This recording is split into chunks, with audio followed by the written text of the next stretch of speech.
Olá pessoal, tudo bem com vocês? Hoje eu te conto que o prazo para baixar o e-Título termina neste sábado.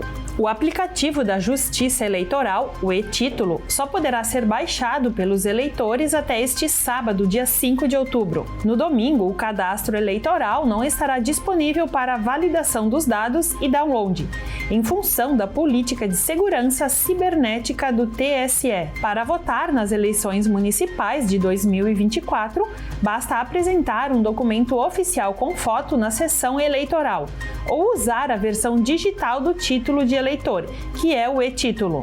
Todas as informações sobre as trocas de locais, quer seja permanente ou emergencial, já estão atualizadas no aplicativo. O TSE também recomenda que eleitores cadastrados há mais tempo precisam fazer a atualização do app, pois estas contas estão desativadas devido à modernização do sistema. E eu também quero te convidar a visitar a exposição Poesia Índia, no Ordovás.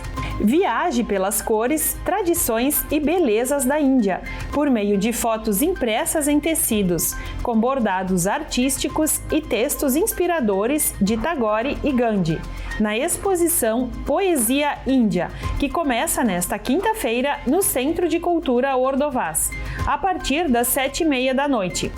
Na abertura, terá a apresentação de danças ciganas. Não perca essa experiência única!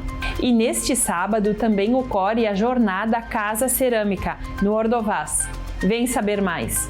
Em comemoração ao aniversário do Centro de Cultura Ordovás, neste sábado, das 10 da manhã às 7 da noite, ocorre a Jornada Casa Cerâmica, uma feira de cerâmica que contará com expositores locais, oficinas, demonstrações ao vivo e palestras, tudo de forma gratuita. Participem e prestigiem os artistas locais. Essas foram as notícias de hoje. Tenham todos um ótimo dia. Até a próxima!